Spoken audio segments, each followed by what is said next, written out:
welcome to another Sasquatch Secrets. I'm back. I missed you guys, even though I did a couple of little shows in the morning over there. It wasn't the same because it wasn't where I have all my goodies around me. So I'm so happy I could be here. And it was a long, quick trip back, but we got my daughter back home for work really fast and ready to go. However, today's show, which is still going to be a great show, I did do all today. So there's maybe some stuff missing out of there, but it's okay. You guys will all get it. And I see everybody in the chat. So glad to see everybody back to normal, back to all the good stuff. But let me bring on some guests.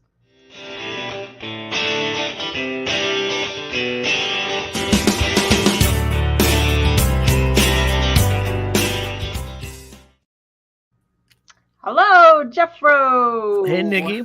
How are you doing? Did I catch you right when you were taking a drink? Taking a sip. Good to see you. I haven't seen It's good to see you in a while. Yeah, I haven't been too present on YouTube lately. I've been kind of off the grid for a couple weeks, but well, it's the summer now, Now Yeah. you get to do all the summer stuff. When you're stuck inside during the winter, we'll see more of you. But it makes sense. It makes sense. But let me bring on my next guest before we get going here.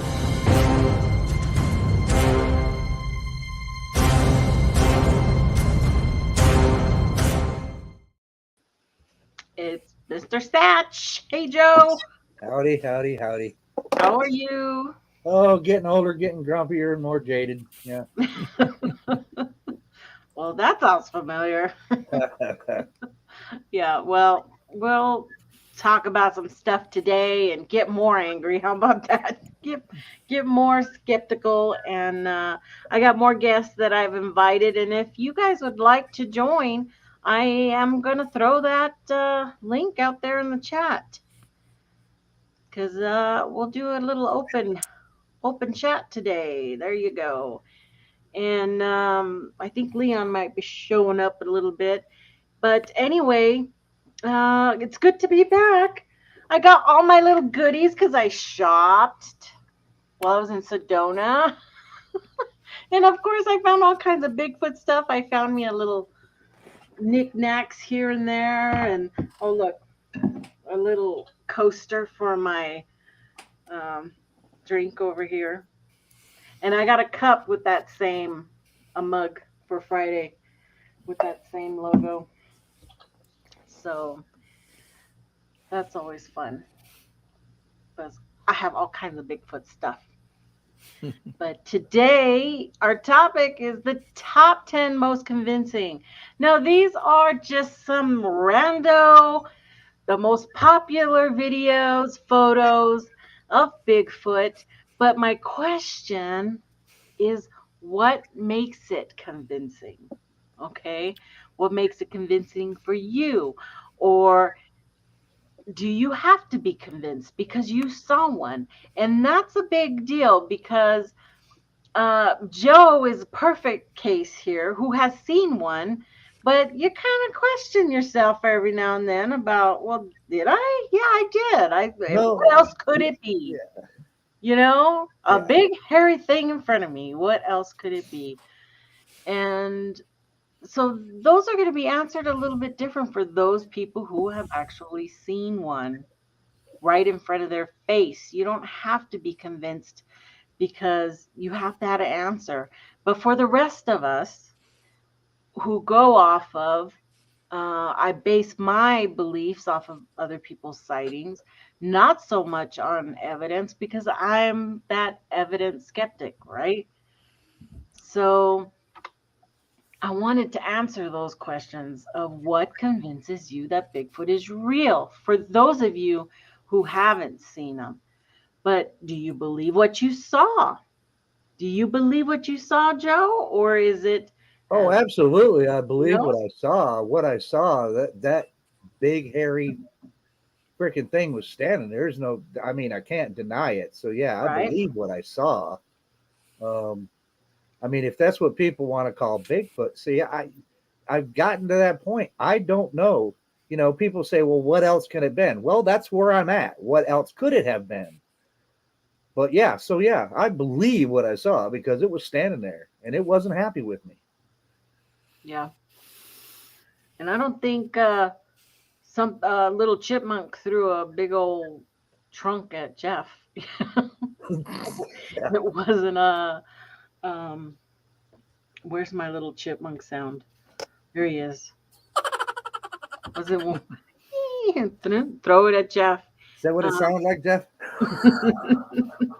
And you know, it's crazy because I didn't notice that it made any noise. That's really, and that could just be that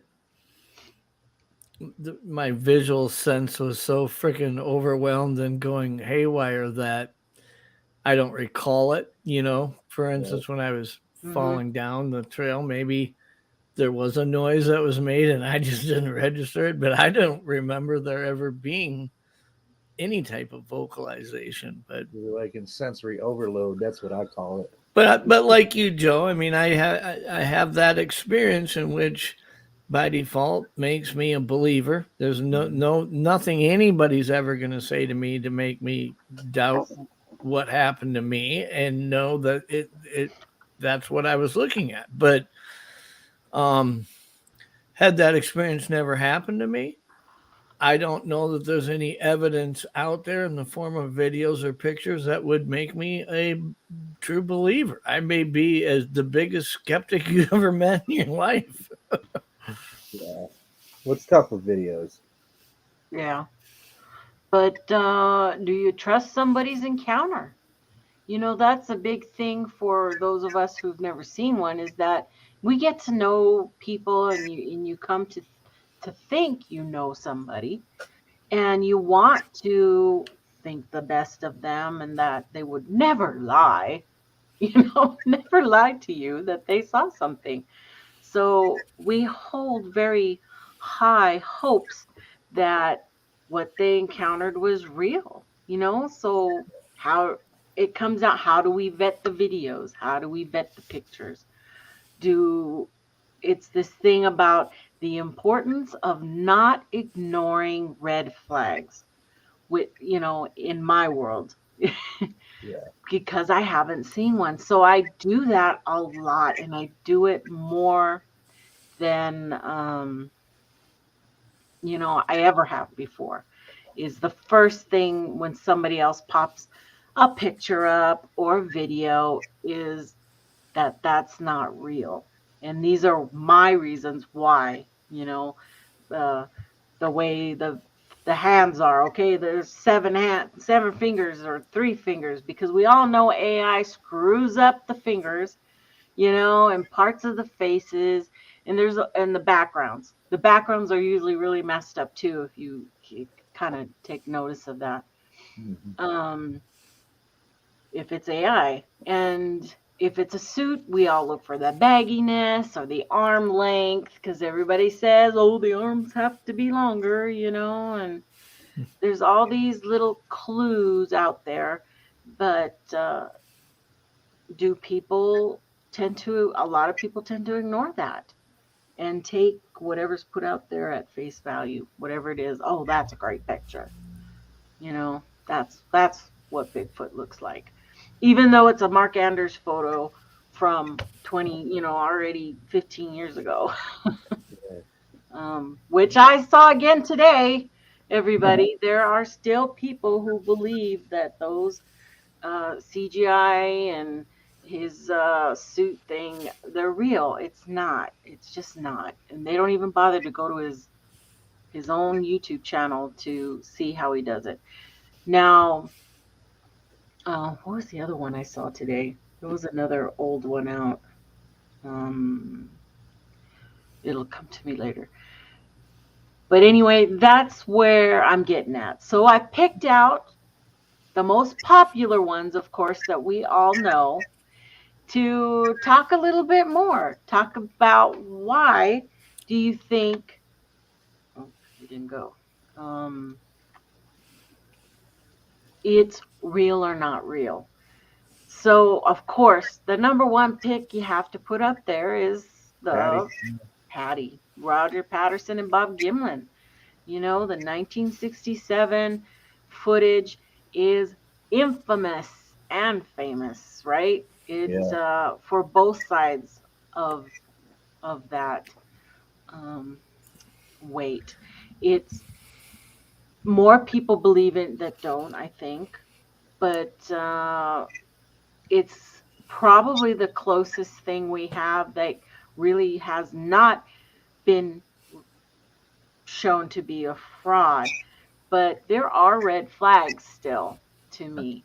There still are some things that I don't understand or I think it's a good example that it is kind of it has become the pinnacle of reference that people use to compare to, but yet it's also become a great visual representation of how something isn't true. And that's that people will say, well, the evidence will stand on its own, right? How many times have we heard that? Lots, right? Yeah. And yet every time you've got somebody who's skeptic about a video, it's very rarely the actual video that they're skeptical about. It's the backstory. Right. It's well, so-and-so said this. Well, so-and-so doubted this. And it's like, well, obviously the evidence can't stand on its own because every backstory is has holes punched in it on almost every video that comes out, you know. But with Patty, for me, I mean, I'm leaning towards it looked real to me, right? But again, with the old film, and it is, and people have tried to enhance it and all that, and we know what happens when you try doing all that stuff, right?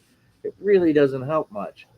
So, I mean, I'm looking at something that's big and hairy, and and I'm just taking it by people that have analyzed this, that are supposed to be experts in video, saying, well, there's muscle movement and they show you this.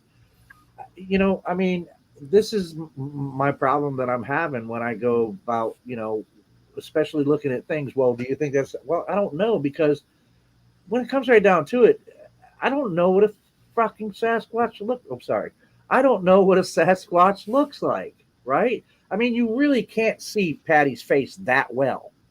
I mean, you can. And we're going to get to that. Yeah. Of it, right? I agree. I think if this video was shot today, 90% of the people out there would say that it's not real, or it's not likely that it's real.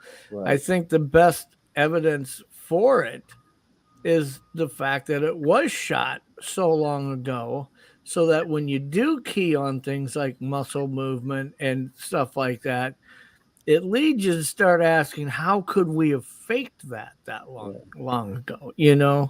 Obviously it could be faked now, but it could it have been done over 50 years ago? I don't believe it could have. And so to me, that's one of the things that plays heavily in support of it, is that there are things that today we might use to pick this thing apart, but back then I just don't know how you could, Right. So that brings up the next part, where what are some of those things that set off a red flag for some people? And for some of those who don't believe in the P&G film, that was Bob Hieronymus, okay, who actually believed that he was the one in the suit because he said he will. So, pretty much it's the only reason. Now, he would have been somewhere in his mid-20s at the time, and people say the math doesn't add up. That according to what he's in his, how old is he now? Isn't he in his 70s now? Something like that. For me, that was part of it, Nikki. He should be in his 70s. They're saying he's in his 60s, something like that. Yeah. But that was part of it for me when it comes to Bob, and I don't buy it. And the reason why they never bought that story is because it changed. The story changed. the original costume that Bob Hieronymus, this is from what I was reading, the original costume was described as being a certain thing. It was green horse hide, and they used a football helmet with the face shaped around it, with a tube, with because he had a fake eye, all that stuff that everybody's read. Then all of a sudden, the story changed. That's not the costume. Then you see this costume. Oh no, Philip Morris says, "Oh no, I made that costume," and they show the costume, and it's like, dude, that costume doesn't look anything like. And there's even a picture, a better one even, of him and Bob Hieronymus with the costume. Bob's in part of it, except for he's got the face off. And I'm like, that's not the costume that you described at all. Philip Morris supposedly makes these costumes. He didn't make it out of green horsehide. Now all of a sudden it's this professionally made costume. So the story changed, and I'm like, no, that's just the story changed too much, and it's like that's the red flag for me right there. Yeah, I don't think what they claim is what we're seeing. You know, in the original footage, there, it doesn't look anything like a horse hide at all. It doesn't. It's unique because the story didn't evolve in support by those who did it claiming that it's valid. The story evolved in the trying to tear it apart. And that is something you don't see very often. You see stories change with the trying to maintain the validity of something. But do you really see that story evolve in the tearing it down? You know, it's kind of weird. It's like a flipped script on this thing. But well, and then again, there you go. I mean, other than that picture of Philip Morris and Bob Hieronymus with the supposed suit, the suit that everybody's claiming disappeared. Where is it? Yeah. If Philip Morris made it, why doesn't he still have it? Why doesn't somebody still have it? Right. If you were to pick, okay, so we'll take it that both of you believe that Patty is real. I lean more towards, it's a real creature than it's not somebody in a suit. I don't believe that. And Jeff? I don't believe it's somebody in a suit. I question.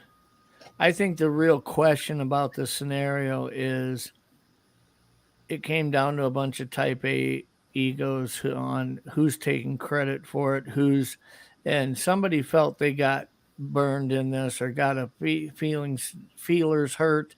And I think Hieronymus, I don't know. It feels to me like there was the integrity was bad, not in the evidence. The integrity was bad in the maintaining the story. Yeah. Oops. And Raptor brings up an interesting thing. He says, people tried to get Hieronymus to go back to the site where it all happened, and he couldn't even find it. Yep. He couldn't lead anybody there. I read the same thing myself. Yep. He couldn't even. So supposedly he was in this suit and walked this thing, but yet he could not find the place. Okay. Yeah. There's a red flag. So if you were to pick one thing out of that suit that you would say does not look legit, what would it be? Well, the coloration for me. It is the figure in the VG video is very, very dark haired. That's not a shadow. It walks a considerable distance to where it is pretty well lit, and it is fairly dark haired. There's no way that is a red haired suit like you see in that right picture. No, there's no way it is. I mean, Patterson was using color film. Yeah. So it's the color is wrong for one thing. If it would have been shaded like in the trees, maybe you've got an argument. This thing's out in the full sunlight there. Yeah. You'd see that red color, wouldn't you? You would. On color film, sure. I mean, look in the background of the left picture and look at that kind of to the left towards the top, there's a slanted branch where it looks like it's brown on the end, where the foliage has died on that branch. Yeah. And look how the browns show up there so well compared to those greens. Yeah. There's no way that that's the same suit that they're showing is to the right there. But well, and it's just also my look at this. opinion. Look at the picture on the left. Look at the front leg there, the right leg, and look at the calf muscle. Yeah. And look at the picture of the brown suit. Does that look like it looks baggy, right? No, yeah, it doesn't look. I mean, there's no definition. Have that there. ripped appearance of the Right. muscle There's definition. no definition there. Right. And Joe, if you were to pick one thing out of that suit that image that you'd say did not convince you, okay? I know you believe it, it's most likely it is real, but if you were to pick something that bothered you, what bothers you about that photo? About the actual Patty photo? Yeah. Kind of the shape of the head. I don't know how to explain that. For me, it's the face itself. Because Rasta's, I can't really see the face that well. I mean, you can kind of a little bit, but it's the shape of the head. Rasta's head was not shaped like that. He had a sloping forehead, but there was no pointed conical thing like she's got going on there. Mm-hmm. And I don't know if that's just a morphological difference between males and females. I would think that the skull would be shaped the same way, but I mean, that's the only thing that's always bugged me about it, because that was the thing when I saw Rasta, I was like, that doesn't look anything like Patty. Yeah. And that's why I had to ask myself when I got back to my Jeep, I'm like, was that a Sasquatch? Was that a Bigfoot? That wasn't human. What the hell? Because the only thing I've ever had to gauge it by is this picture. Right? That film is the only thing I've ever had to gauge by what a Sasquatch is supposed to be. So, but yeah, it's the shape of the head. I just don't get it. I don't have as much of a problem with the shape of the head as I did. And I only say that because you hear different encounters and different descriptions where that conical feature seems to be more prevalent sometimes than others, and whatnot.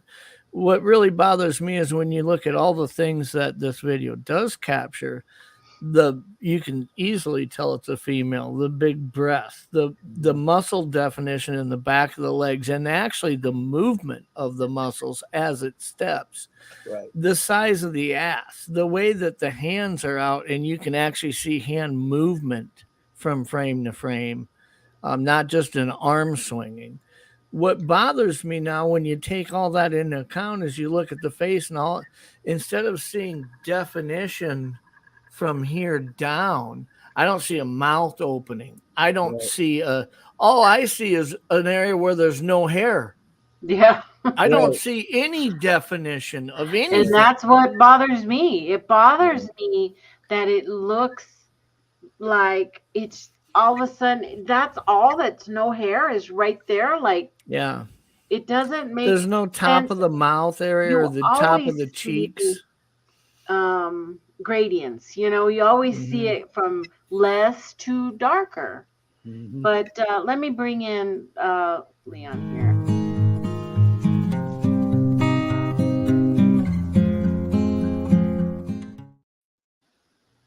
Hello, Leon.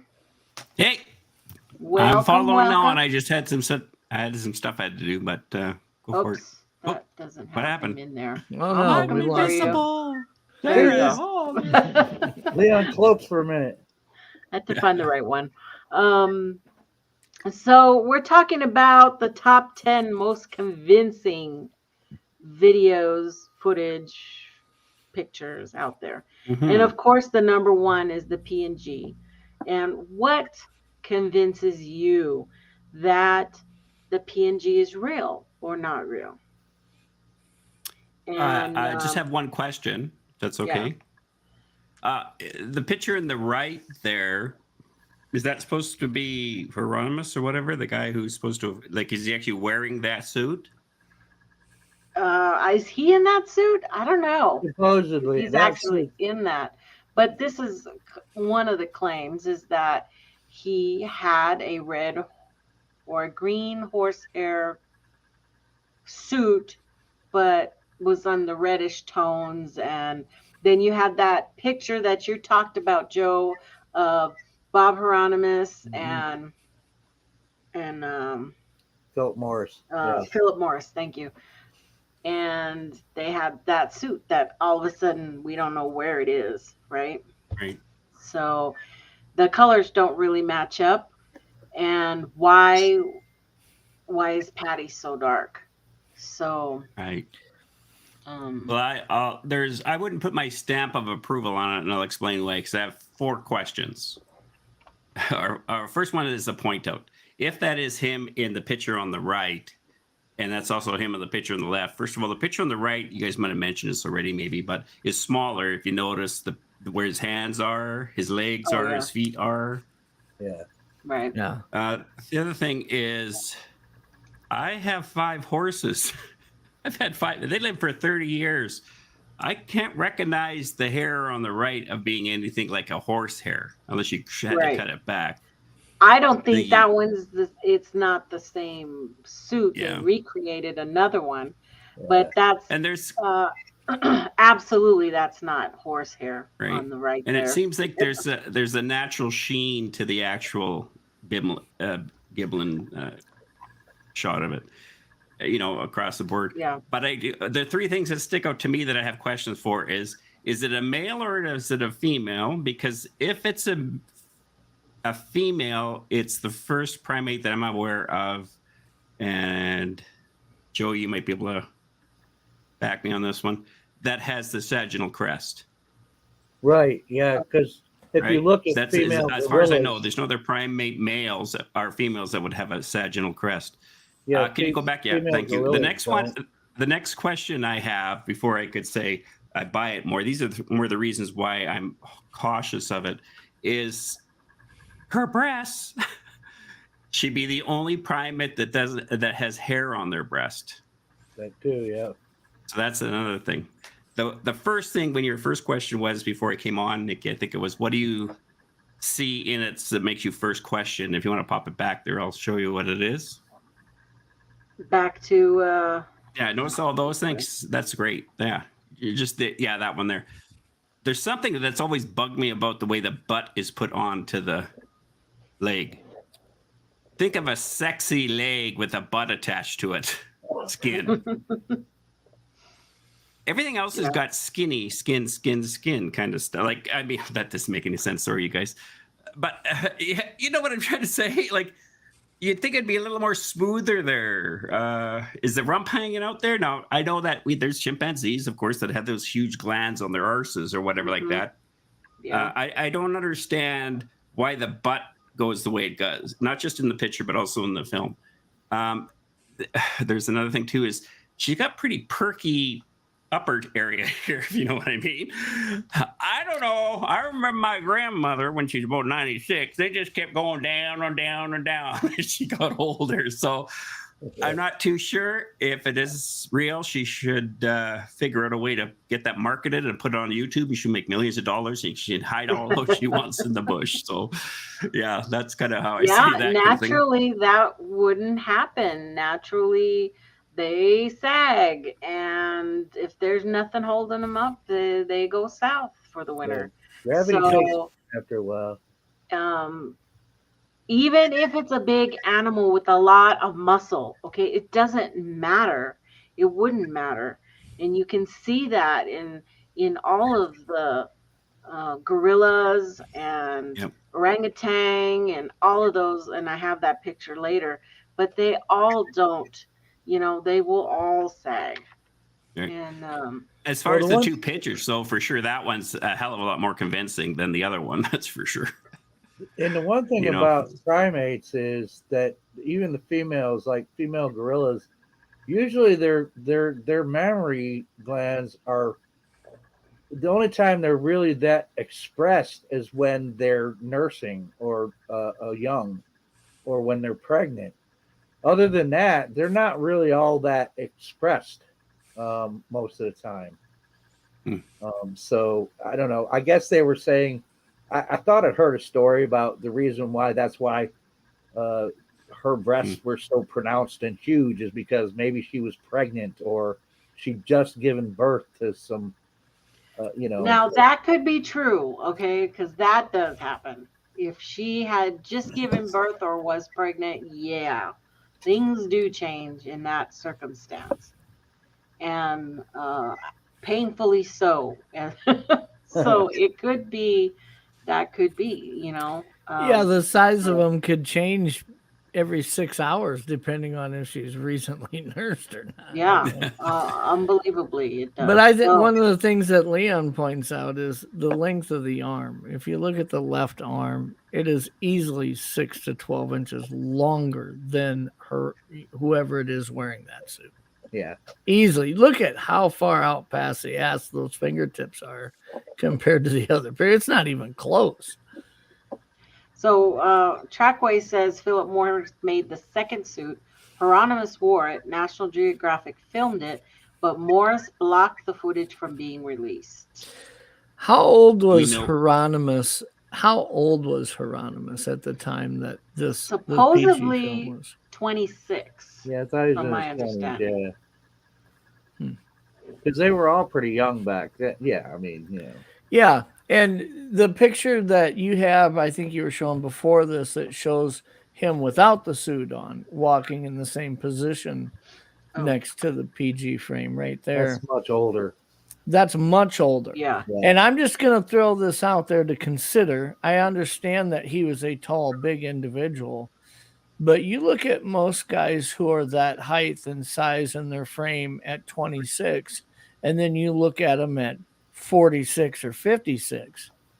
Two different things, two way different things. I mean, the way that you tend to, like this picture of him here, he looks like he's, obviously very matured, carrying some weight, things like that. Just to throw it into perspective, if you saw pictures of a lot of these college wrestlers, so to speak, that are in their mid-20s or early 20s, and you look at them in their 30s or 40s when they move on in their career, they don't look the same frame. They might be the same height, but they don't carry near the weight that they carry when they're 26 years old. And so I'm a little bit curious of what did Hieronymus look like at 26 years old in that position compared to that picture of him there? Could he have even really filled that suit out the same? You know what I mean?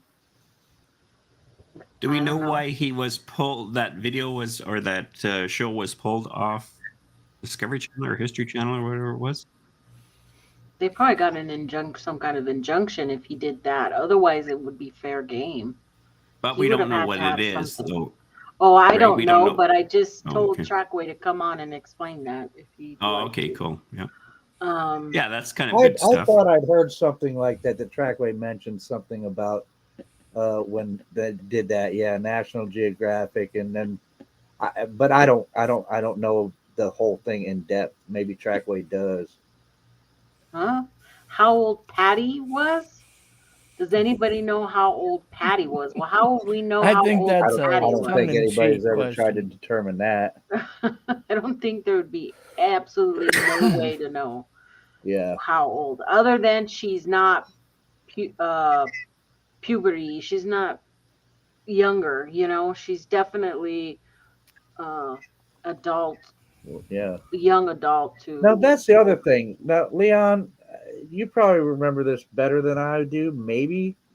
But maybe didn't the other thing that doesn't match up with the whole Hieronymus thing is the height. I know he was a tall guy, but wasn't it determined by all the measurements and doing all that kind of mathematics and technical measurements that she would have actually been something like 7 foot something tall? I know he wasn't 7 foot tall. But then, No. was like but thick. Joe, that may be the reason why they put a sagittal crest on a female with a Make it- quote football helmet inside of it. Not that I'm trying to argue and support the fact that it's fake, Yeah. but you know, there could be 4 to 5 inches of fake capacity inside of there on top of his real Oh yeah, head. totally. Yeah. But there wouldn't be, but from that other suit that we were seeing, if that's the same type that Philip Morris made, that Yeah. of that one that's in the famous picture of the two of them with him in the suit standing next to each other, and he's got black makeup around his eyes, and he's holding the mask or whatever. It's still, I don't know, it doesn't match up.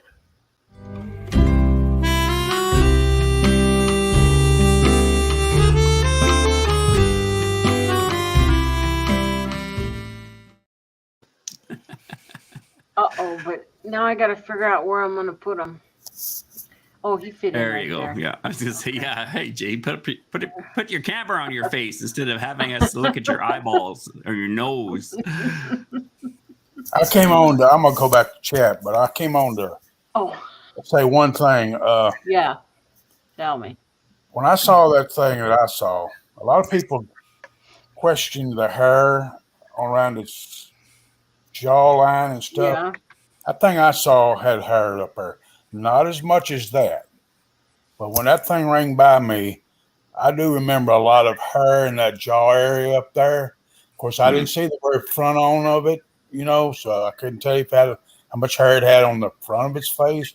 But it had quite a bit of hair, earlobe, front of its jaw, in this area up in here, okay? And it came down to its neck area. They just all joined in together up there, okay? That's all, because a lot of people have a trouble when they see that picture of Patty when she's got her head turned. And not that I'm not an expert, but I'm just telling what I saw, okay? So I just wanted to straighten that out, that there is the one I saw had a lot of hair up there also, okay? Well, to be fair, Jay, I think that hair is probably the most acceptable varying descriptive that could realistically exist. Short hair versus long hair, facial hair up here versus, you know, black skin up here. I mean, when you look at the variances of human beings and our appearances, it just seems to me that hair would be the one varying descriptive that could go from one side of the board to the other.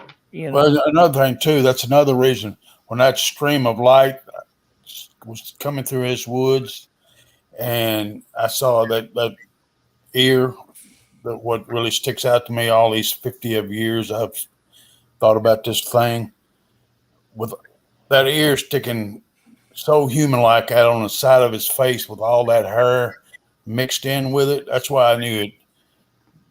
This is something that wasn't supposed to be in those woods, you know. That's what it's always stuck out to me.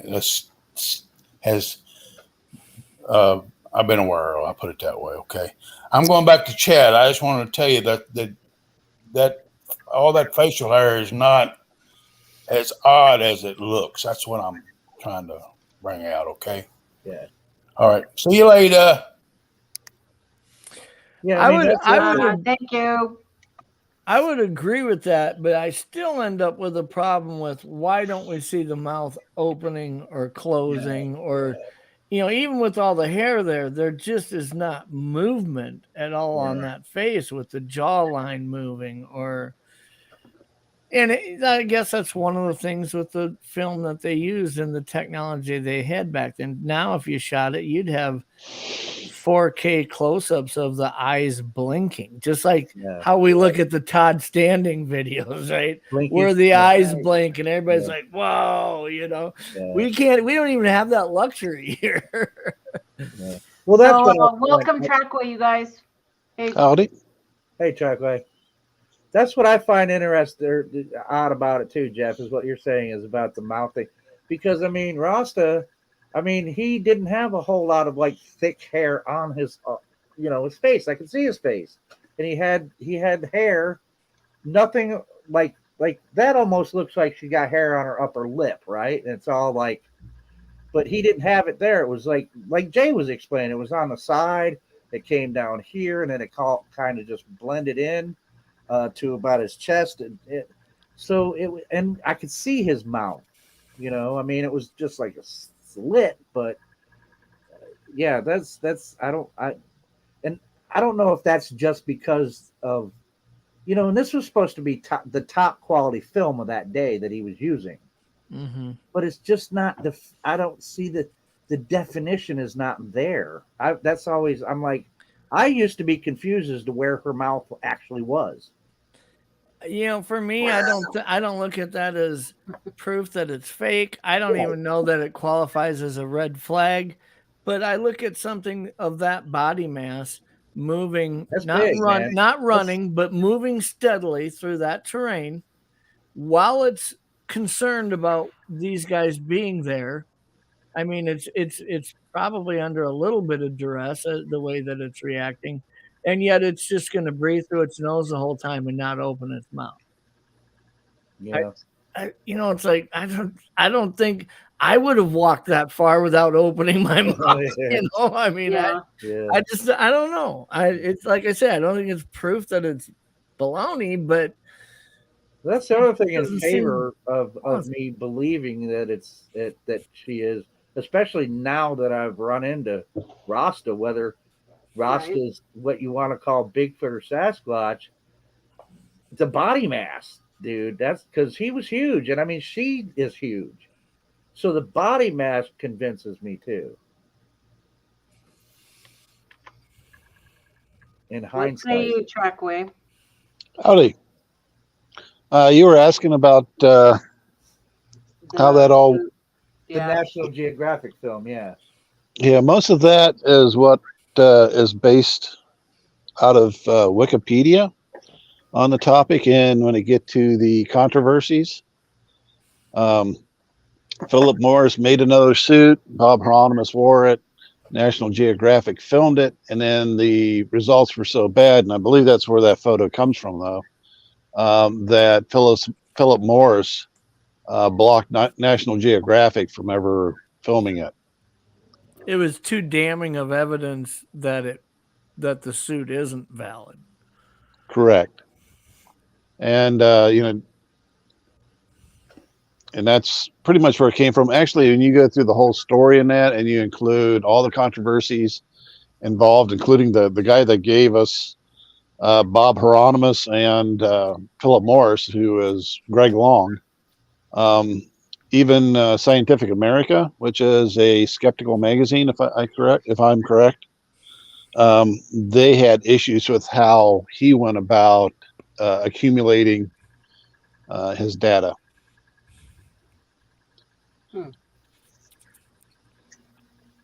Interesting. Of course, there's the Planet of the Apes as well, 1968. This they're all was female, no supposedly, sectional crisps. or tech, that was the tech we had back then, you know? Oh, So could we have made that a suit? I think there's an argument that when you look at the tech that goes into what we're seeing right there in that picture, that I don't think that the tech existed to show the muscle movement in the back of the thigh and the calf and things like that. But so I think the film exceeds, you know, what you would expect to be able to recreate. However, when you look at the faces of the Planet of the Apes, if that was a suit, I think they could have done a better job at faking the face. Yeah. Yeah. I think they could have done a much better job if it was actually a suit. now, I may have the dates wrong, the dates wrong, but I believe the Patty film came out at the same time as 2001: A Space Odyssey, and then you have the beginning of A Space Odyssey with the King. Before, you know, when all the apes come about and find the giant monolith, that was one of the best examples for costuming at the time. And then you have the kaiju film from Tokyo that was also released that year called Battle of the Gargantuans, which was their version of the best costuming available at the time. Yeah. Their faces were so stiff, though. You know, when you watch the movie, it literally was just the mouth, you know, that would go up and down. It wouldn't make any kind of enunciation type of movements with the lips or anything. It was just, you know, like hand puppet style. Well, see, and that's the difference between the suit that supposedly Philip Morris made and this. This is movie makeup. That's not just a mask. That is actually melded to their faces. Yeah, it's pieces. In fact, pieces. The guy that played what's his name? Rodney? Rodney McDowell. Huh? McDowell. Roddy McDowell. Yeah. He had his face. He had to wear that makeup so much and for so long. He had his face insured by Lloyd's of London because he was afraid that the makeup was going to disfigure his face and make it look. Yeah, that's true. So now you're talking about that's probably why they couldn't recreate something like this. You put somebody on site where they filmed this and actually do makeup like that? I don't care who you have with you. Could you do that remotely out there? Right. I mean, that's not really plausible. Yeah, no. But, you know, the other thing that kind of leads me to consider here that we haven't really talked about was Patterson and Gimlin's, they're both of their reactions, the recorded reactions. What you know, I mean, I don't know that they presented themselves as, you know, first of all, neither of them were actors. Neither of them, I think, had any experience, so to speak, in how they would go about faking something on film. You know what I mean? So I'm kind of wondering, when I see different videos of people who are filming Bigfoot or supposedly filming Bigfoot, many of the things we judge are their reactions. Is it over animated? Are they overacting to the situation? Or are they reacting to like a normal person would say more than what they were, right? Right. I don't really have any red flags in that, to be honest with you, in how they, got off the whole, where they went. All of their actions just kind of seem normal to me. I mean, anyways, is there a red flag to you guys and how they reacted to this? I don't know about reaction, but the one red flag that people do bring up is the fact that if you look into the background of Roger Patterson apparently, and this is stuff I never knew from when I originally watched this film, right? This is stuff I all found out much later on, years later. Roger Patterson was actually wanting and promoting, trying to do a Bigfoot movie or documentary.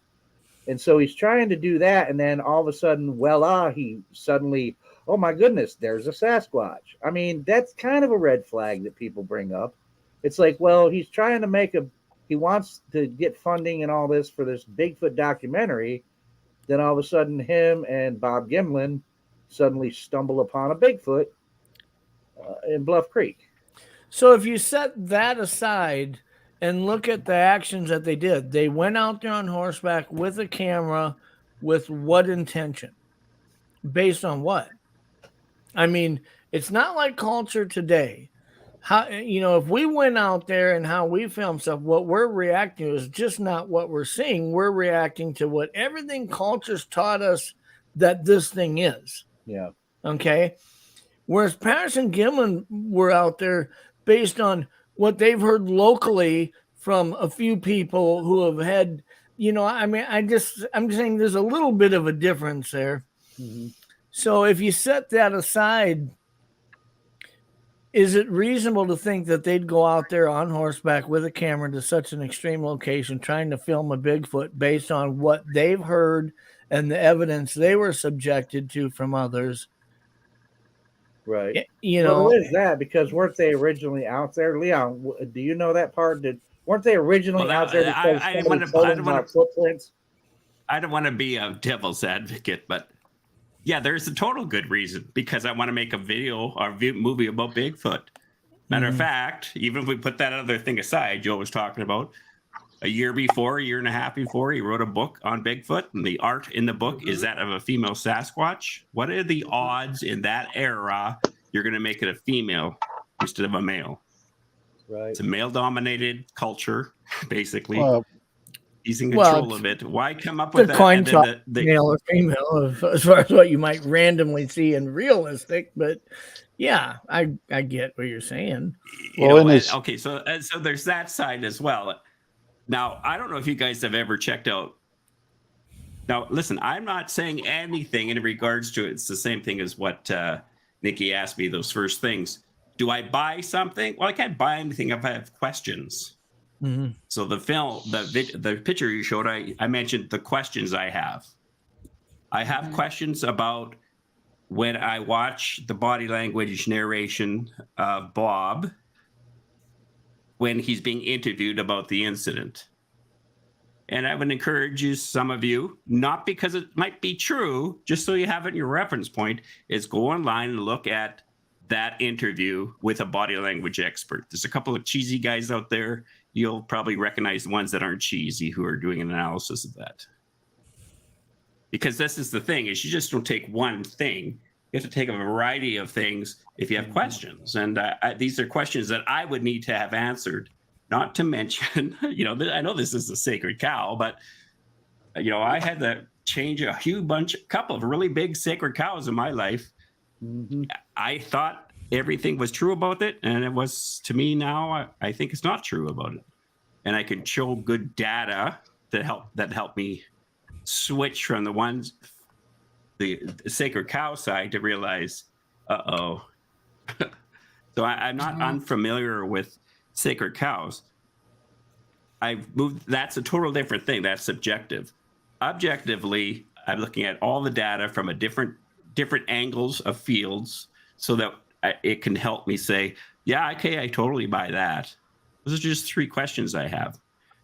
It's not Raptor the questions brings I need up for a to good find a point. Sasquatch today. So Raptor brought up a good point, but to be fair, I mean, going the direction that Leon's saying, you could have manufactured that backstory pretty damn easily too. Pretty easy. Yeah. Let me go back and pick up some questions that were here. So Eamon Chris said, I had read she could have been 6'1" and actually shorter than Hieronymus. I haven't read that she could have been that short, but I have read that there's about an 8-inch variance in what most people are estimating, that have put some science towards to trying to estimate it based on the video. The low end of the high end seemed to spread about 8 inches. Mm-hmm. But I don't think any of them were lower than 6.5, 6'8". It was like 6'8" to 7'4" or something like, or 7'3". 7'3" is what I thought. Yeah. So, yeah. Next question. Too bad Central Florida Bigfoot won't say his red flags with the camera tech he's made observation of. And I thought he had on, was it my show or was it he had concerns. He actually it was my show. He stated that if that film had to be perfect, the conditions that film was created, it was perfect. And for a guy who just went and rented a camera or got a camera, it wasn't with no background on it, Yeah, nothing was automatic then. That your F filters, perfect. Everything is manually set. I mean, focus is manually set. Of course, he would say it more eloquently in his reasoning, but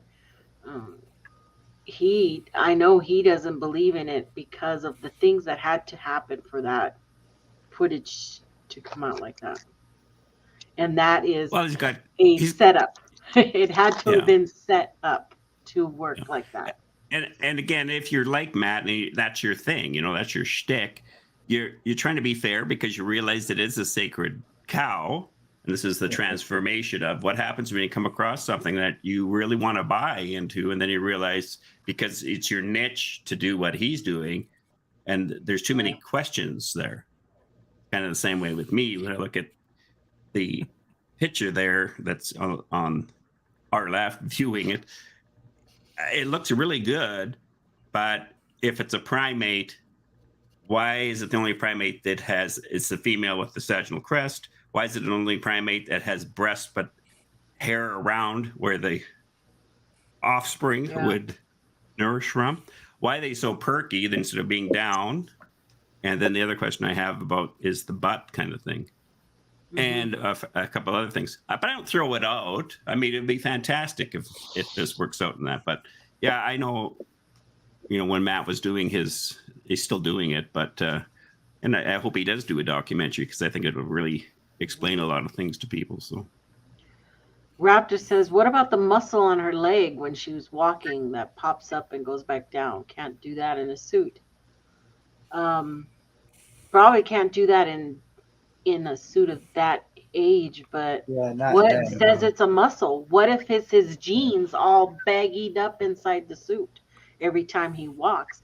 What if what we think are his calf muscles is actually the pant legs that when he put on the suit have come up and are around the pant? Maybe he's got a gerbil taped to the back of his thigh. Maybe that's his wallet in the back that you see there in his butt, because I see square back there. What Raptor is referring to is that what they're calling the muscle. I forget what they call it. What's the name of it was, but that's also where the massacre people were saying, well, that's where she was shot in the leg, and it caused that whatever hematoma or whatever it is.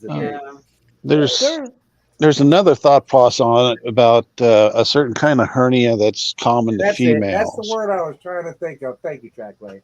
Yeah, and the herniated muscle. Yeah. And myself personally, I'm like in that 40-60, 50-50 zone on this.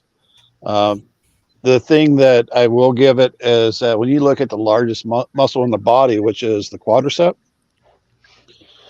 and you watch the flexation in it, and at least in the videos that have been updated or made, you do see that muscle system working, as opposed to when you compare it to 2001, where the only time you see the quadricep in any of the actors in costume is when the king does the part where he holds, I think it's holding a spear or something above his head, and he kicks his leg out at a 90. That's the only time in costuming where you can actually see the quadricep pop out in just comparing costumes at the time. I thought there was another analysis too that they did on the right shoulder, outside of the shoulder blade, where there is a muscle mass band that you can actually see flex and slide up and come back down as it relaxes with the arm swing. But I remember seeing a video on a breakdown of that, but I go ahead. You can go ahead and finish. I didn't mean to interrupt you. Seems like there's enough out there that people have addressed their concerns about muscle movement that had some validity to it, but again, on its own, it ain't enough evidence to push it either way. You could put this whole thing in a court in front of a judge and present all your evidence as to why your reasons and data for why you believe it's real and all the reasons for why you think it's fake, and I think you have a hung jury in the end. Yeah. Leon, how old do you think Patty was? And I think that's why it's important. This is just the way you do it. you're supposed to have both sides, right? The idea is you keep it in a fair balance, and then eventually something's going to come across that's going to make one side weigh a bit more than the other side. So, depending on how people want to do it. So, but we need to do that with present day evidence for Sasquatches instead of fantasy imagination of what we think Sasquatch is. So, I think Patty was in her midlife. Okay, she's just smack dab somewhere in her midlife. We don't have any. We don't know. We don't have any reference of lifespan Right. for one of these, average lifespan, and therefore we don't have really any reference as to what age would a female become capable or expected to become capable of having young, Right. and what age would they kind of dry up and outgrow that. How fast do the young? I mean, until we know those variables, I don't know how anybody could guess how old she was, you know? Yeah. Because, I mean, you'd have to, I mean, there's so much more you'd have to know. I mean, about the like you said, Jeff, the lifespan, you know, gestation period. I mean, it's different. I mean, we know for example, some of our earliest cousins to Homo sapiens, the Neanderthals, a Neanderthal child's childhood was much shorter than a Homo sapiens. They matured a lot quicker. I mean, it could be the same way. I mean, Sasquatch, there could be something similar to that too. A lot of times, because of the environment and the niche that an animal is in, I mean, they have to mature a lot faster in order to survive. You know, if all the references were the same as humans, I'd put her at 34 to 38 years old. If you put a gun to my head, right? Yeah, right. But, I mean, that's so speculative when you don't know those variables. Right. I think she's a lot older looking. Look at how she's walking there. She's going, holy shit, what have I got into? She's like probably 68. She's like, oh my God, They think they just massacred me with my kids. She looks like she's kind of let herself go, maybe had a couple marriages. I don't know. Yeah. She looks upset over something. I believe it was Thomas Steenberg that said that, you know, out of all the people to capture this film, the worst person caught it. Yeah, totally. For sure, trackway. Yep. Mm-hmm. So this is that's Patty there, okay, right from the film. And then we have that new footage from Gatewood that Gatewood put out of him putting that picture through, like, according to him, more than 12 different programs to try to change that, and that are not the same. Not even the one that I had showed before of the secret, you know, frame 350 or whatever, look the same. They don't look right to me at all. I don't see where you get one to the other at all. Yeah. It doesn't look the same at all. Donald says early 30s, fifth litter. I love it. Fifth litter. There's there he is. That's a Sasquatch if I ever saw Matt him. Larson. Yes, you are. He is watching. That's a suit. He is watching as he is mowing the lawn, he says. But I have your picture up, Matt, right now. You in all your glory. He goes extra, people. He's really looking for this thing. That beard looks totally fake. I think that's a suit right there. And I put him up here because of what, you know, he is doing right now for the film. Good or bad, he is just taking the facts, and the fact is the camera. What can that camera do, and what can he make it do? And, you know, that's the bottom line. So I appreciate that, and that takes a lot of work. Look at him. And I think to some degree, he's approaching it from a very, you know, I think you could argue that's a truly neutral standpoint. I think that's one of the problems we have with those who are trying to argue the validity of the film and those who are arguing against it. There is a biased poisoning as to where their overall belief in the subject matter rests, how many of these people can say, I don't know if Sasquatch is real or not. I'm just looking at it from a neutral standpoint, you know? You know what I would like to have a collection of is you know the statistics of the number of people who have been eyewitnesses and how many of those eyewitnesses statistically match with Patty. I would love to see that.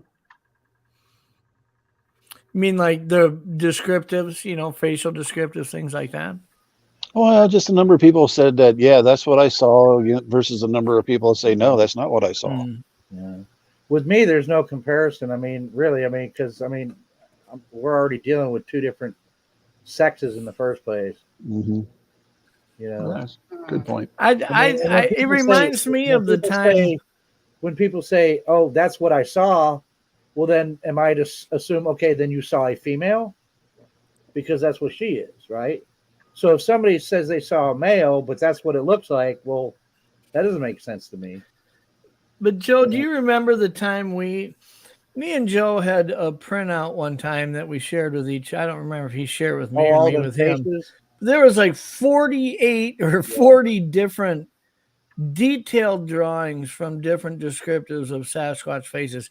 I couldn't find one of them that I could look at and say, that's it. Yeah. I'd look at one and say, that's the jawline, and Right. another one, that's the eyes, or that's the brow line, or, you know, I could pick three of them and say, if you combine these three, it's kind of different. But there was not one of them. So if somebody was to say, well, I can just look at this one picture and tell you that's what I saw, to me, that is kind of a red flag, because I think there is enough variance in these that it'd be very hard to look at one picture of one and say, that's exactly what I saw. Yeah.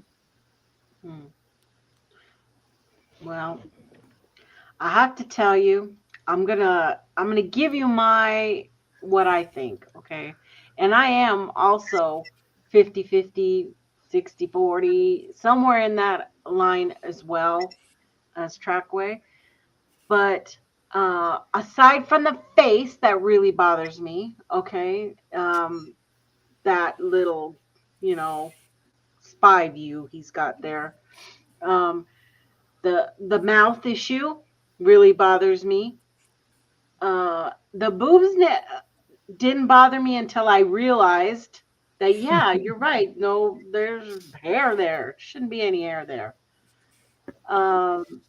What also bothered me a lot were the feet.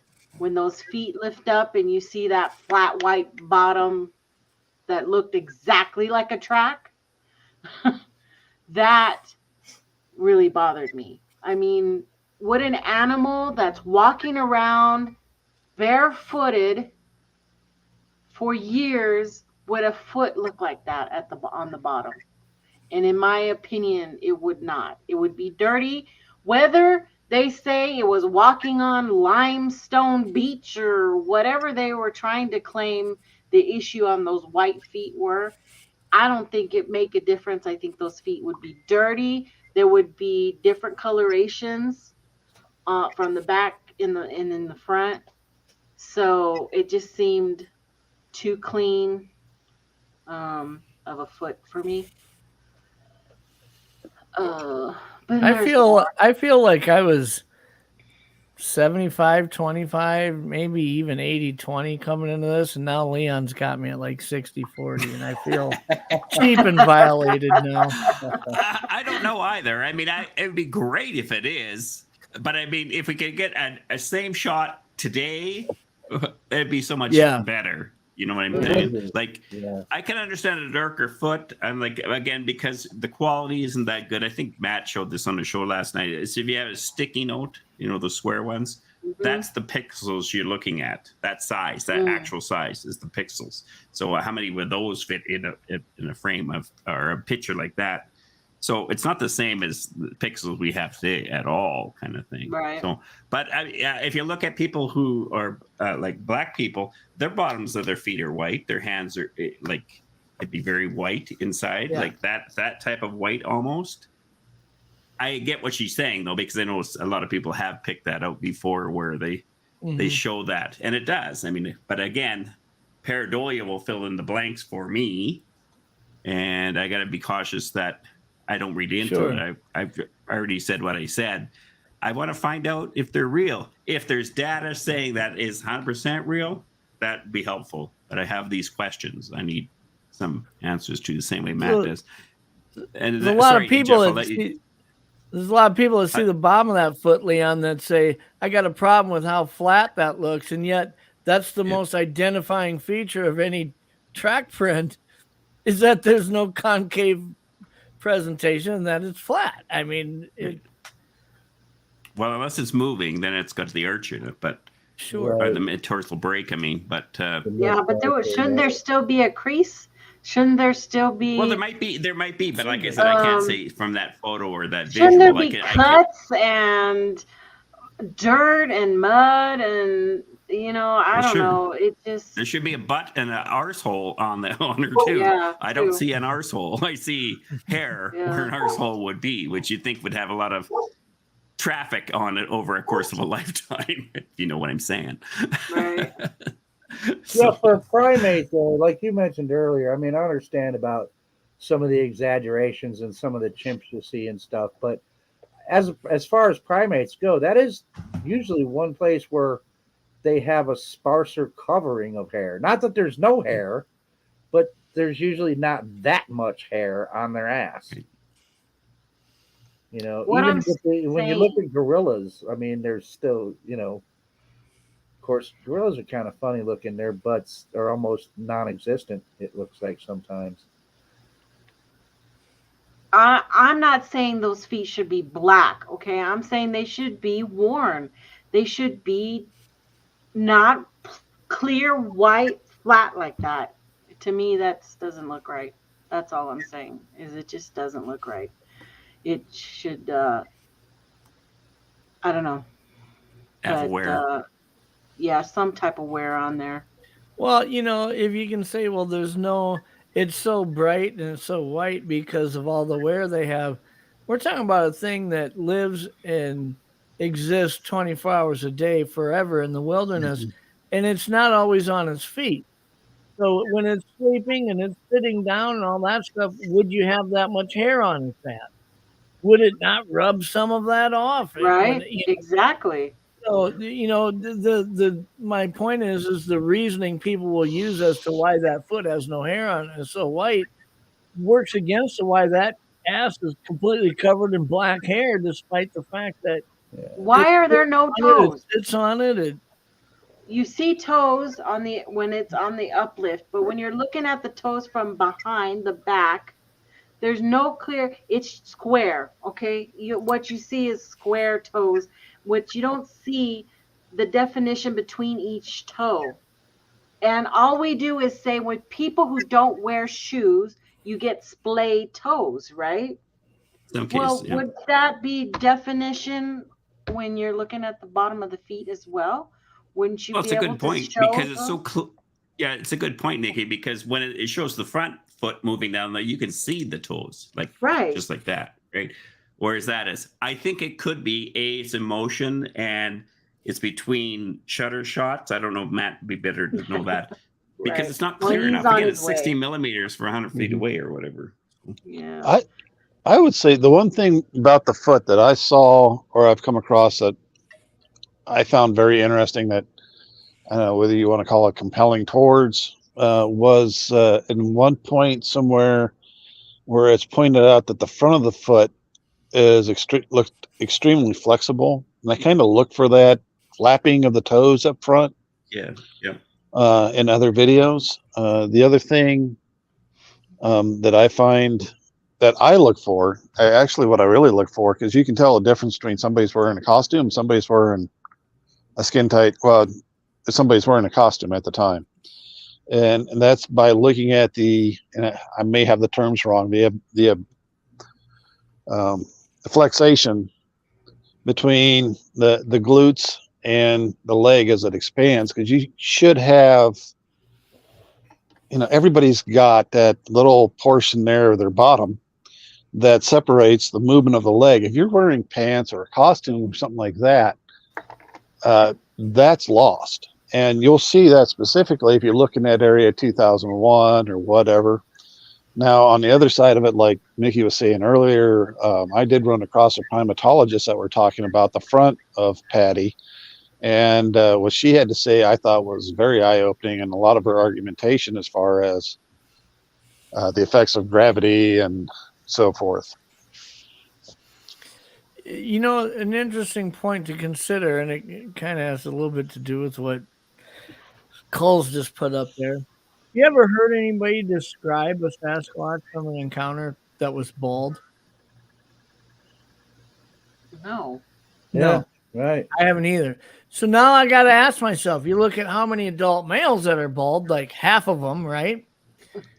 I start wondering if when I look at its knees and I look at the back of its elbows, and I'm thinking just from normal wear, if you lived and moved and slept on the ground outdoors your whole life, would you have as much hair there as you do here? I mean, it's like, why are we seeing solid hair all over on the butt and everything?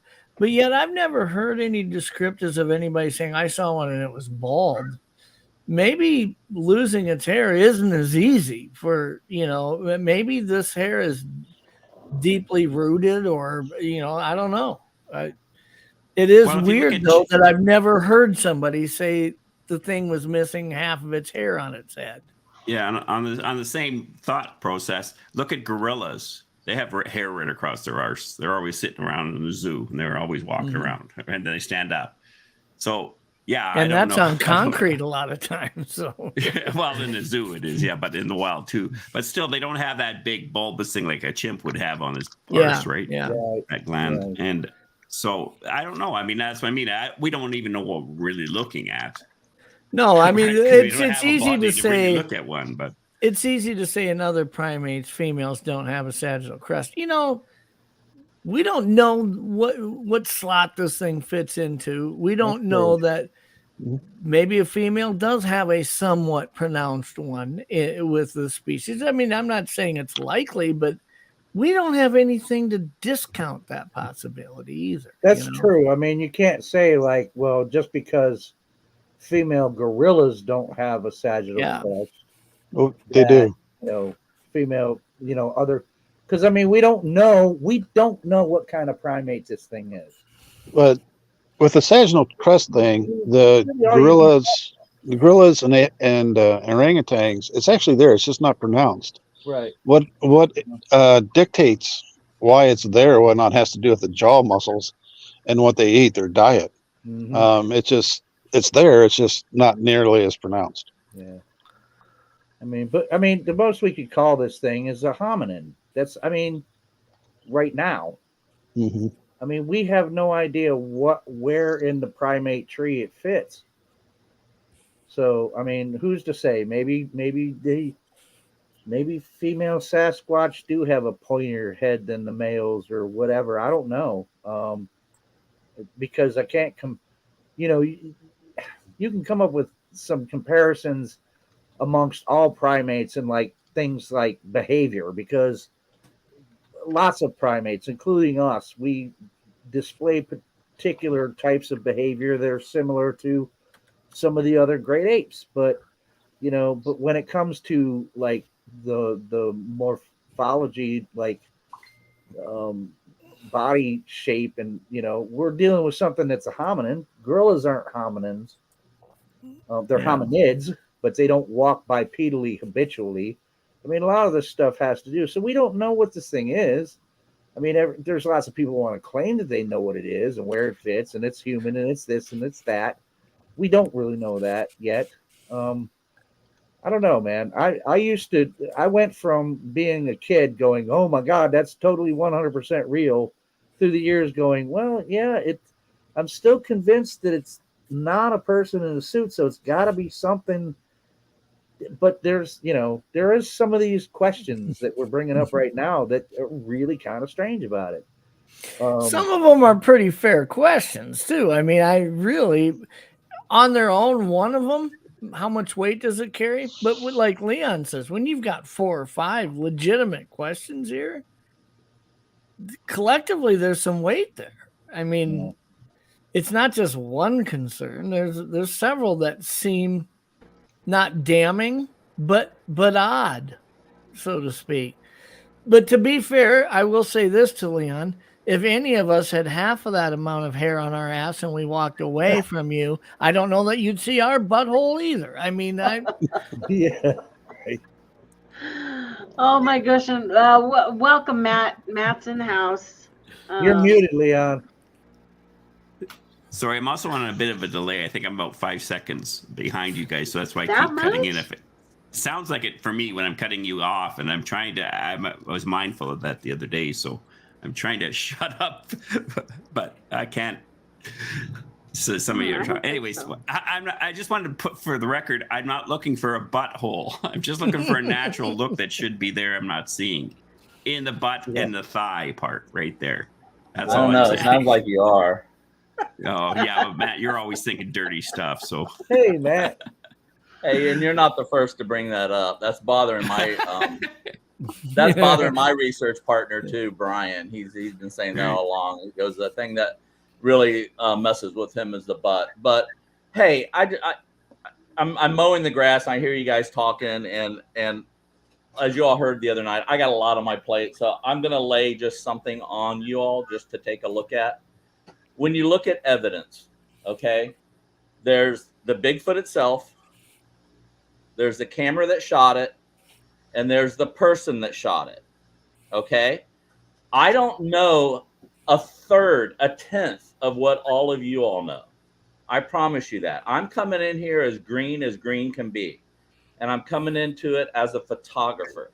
So I'm starting from scratch, from learning how I'm I got to be a Cub Scout all over again. I got to learn how to make fire. I got to learn how to take care of myself. I got to buy snake boots. I got to, then bring my camera and tools with me, and then learn how to deal with heat, and then deal with stabilization and what can move the ball forward. So I haven't had a whole lot of time to look at this, but I tell you, when you look at the Bigfoot, here's a little Post-it note.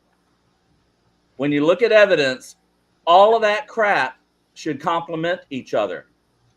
They shouldn't fight each other. So I can't talk about what's on film. I get a lot of people, well, that's a Bigfoot. Everybody can see it. Why are you even looking at it? I said, well, I'm looking at it from a photographer's point of view. On all I'm doing is doing the basic research on the camera and what a camera can do and what a filmmaker can do. And it should fall in line with the evidence. It does not. It falls apart from the camera perspective. Okay. Right. And if you look at Roger, the photographer, the man, he's not trustworthy at all. And what bothers me about this holy grail of this 67 Patterson Gimlin film, man, I would love to talk to Bob. I would love to talk to Dr. Meldrum. I would like to talk to Munns. I reached out and tried to schedule a conversation with them. And I was told, basically, this isn't the way it works. You got to lay all your stuff on the table, and then we'll review it, and we'll call you, basically, if we find you worthy enough. And I just deleted all my texts to Dr. Meldrum, and I'm done. It's a holy grail, and I can see that even the people protecting the Patty film is biased. They want it to be real. But let me make it clear. I'm not attacking the Bigfoot scene in the film. I'm still 50, 60%. I can't deny what I'm seeing. But I can deny 90% of what the camera did. And the more research I do on Roger Patterson himself, I don't trust him at all. And I don't see how anybody in Bigfoot world trusts the guy. So what I'm doing in my research and what will come down the line is I'm using from Sasquatch Chronicles all the way into newspaper, television interviews, everything they've ever done. I'm transcribing it. I'm collecting their own words, and I'm putting it on a link, and they contradict themselves all the way through it. Even 3 years after the event, they contradict themselves. Roger fell off his horse. Well, Bob Gimlin, I got him quoting on a video with him talking with a timestamp. Well, I was right behind Roger, 15, 20 feet. He didn't really fall. The horse kind of helped him off. Well, was he under the horse or was he not under the horse? You know, make up your mind. So Roger the man, Roger the story falls apart. Now, let's talk about the camera. If everyone looks at what I did, I shot one roll with the camera. One roll of film is all I needed to shoot to basically say, I don't believe this at all. I can't believe it. Because what I did, and it's posted on my YouTube channel, the one roll of film I got, I went out in the woods and I shot ASA positive black and white. They shot ASA 40 Kodachrome color. Apples to, you know, almost an apple. I'm not talking shooting apples or oranges. I didn't shoot a negative film. I shot a positive film. And what I saw in the film that I shot, I could not get the exposures. Now, I want everybody to go look at the PG film again. I don't care if you look at stabilized, unstabilized, or what. The very first scene, still frame it. What do you see? Go to the second scene, still frame it. What do you see? Go to the third frame, the switchback coming back around, still frame it. What do you see? Go to the one shot where they're down by the creek and they're by the big stump, still frame it. What do you see? Line those up on a timeline. And you tell me if a cowboy from 1967 could nail the exposures on all 6 lead-in shots to the PG film. And I say, hell no. There is no way a photographer got that lucky shooting chrome film and lined up 6 different shots in 6 different lighting situations and nailed it. I couldn't do it. And I have discussed this with 4 filmmakers to date. What if I told you this guy was shooting a 16 millimeter Kodachrome film and he knew nothing about it? I went, well, that's a disaster. What if I told you every scene leading up to a classic moment was perfect exposure? Well, that would be impossible. What if I told you the first time out with the film, after he's working on it for 8 months, he nails a Bigfoot? Well, that's highly improbable. What if I told you that the exposure on the Bigfoot wasn't that bad? It's actually a little overexposed. But when you're shooting something black, a black creature, where is it best to be off on your exposure if you're over or under? If you're shooting black, D-Max, on slide film, you don't want to be underexposed. It goes black. You want to be overexposed. Hey, guess what? The Bigfoot's overexposed by about a full stop. That's the only sequence in that 3 minutes that's overexposed. I call 100% bullshit on the film. It doesn't line up with what I'm seeing on the film. Now, the Bigfoot, I cannot speak on the Bigfoot. That's a Doug Highcheck or whomever. You know, muscles moving, naming all the muscles and all that. I'm talking like a photographer. There is no way Roger Patterson went out with a 16 millimeter film, slide film, ASA 40, and nailed 6 shots or 7 shots or 5 shots, whatever it was. I'm unprepared for this, but when hearing you guys talk about it, it's just like nobody has seen what I'm seeing in this film.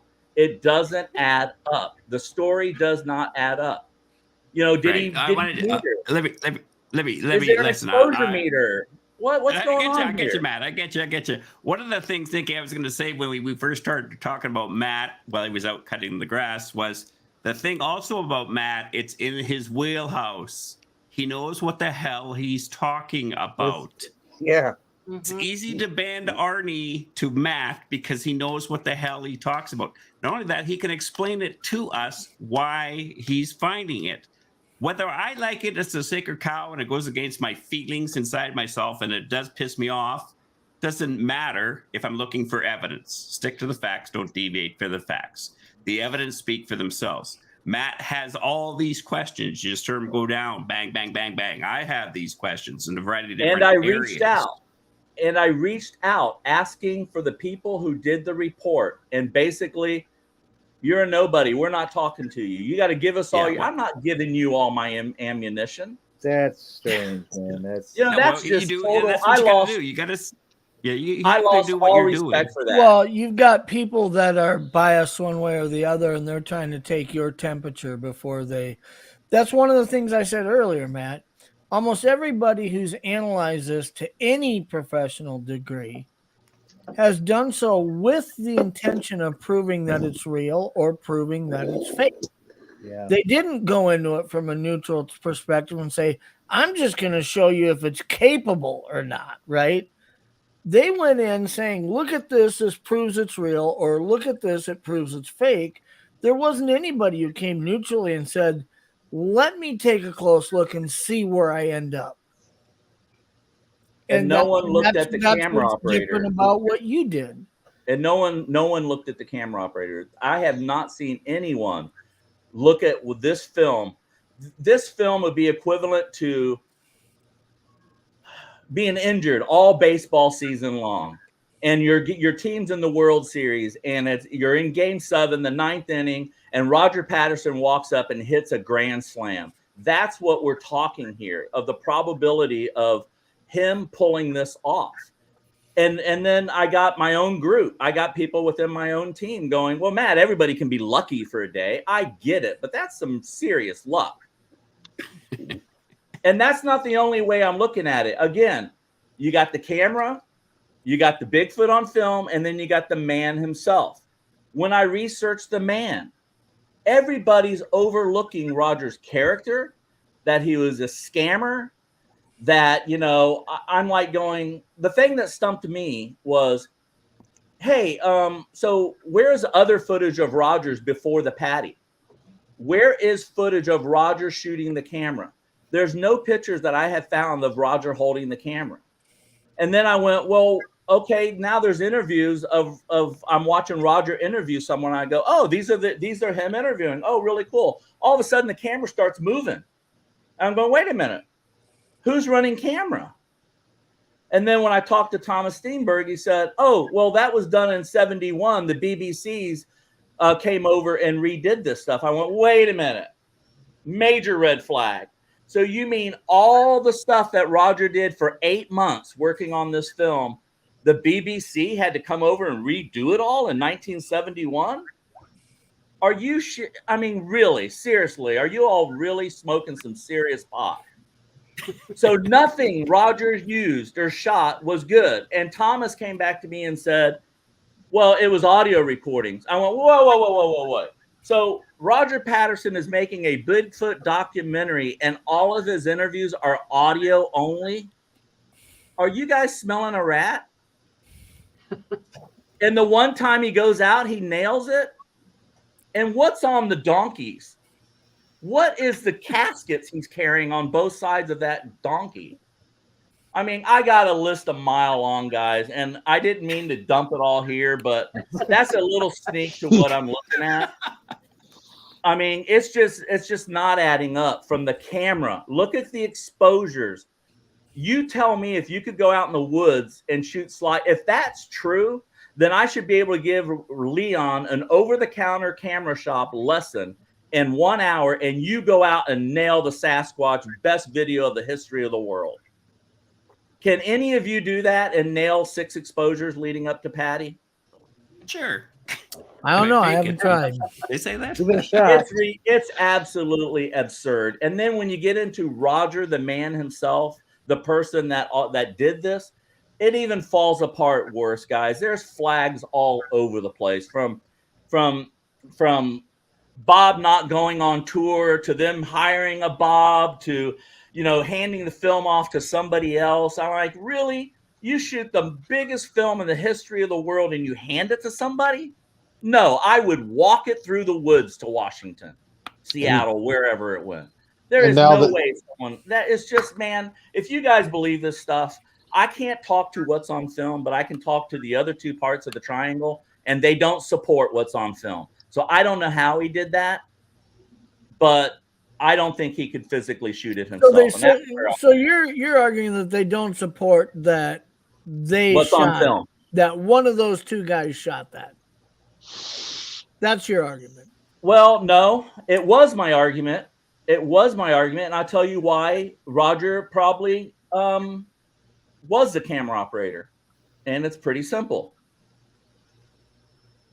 No professional would shoot that film on 16 frames a second. That is a rookie mistake. That is like me going to shoot auto racing at a 30th of a second when all the other photographers are shooting at a thousandth of a second. So the screw up on this camera setting is so bad that, yeah, Roger probably shot it. But I can't explain what he's got. So I think Roger shot it, which leads me to believe that's something else in a suit. Because it's so bad and the film choice is so wrong, the exposure setting is so wrong I believe Roger shot it. So I believe wait a minute. Let's suppose Roger shot it and that's something else in a suit. How could he still nail those 6 different frames and perfect lighting and everything, regardless of what he's shooting? That's what I'm saying. I'm wondering if, was someone there calling out light meter readings? What did he have help? I mean, to some extent, man, I'm just trying to be fair here, okay? Yeah, I don't. But you just argued down your whole argument. No. What you were building up was there's no way a cowboy went out and rented a camera and shot that.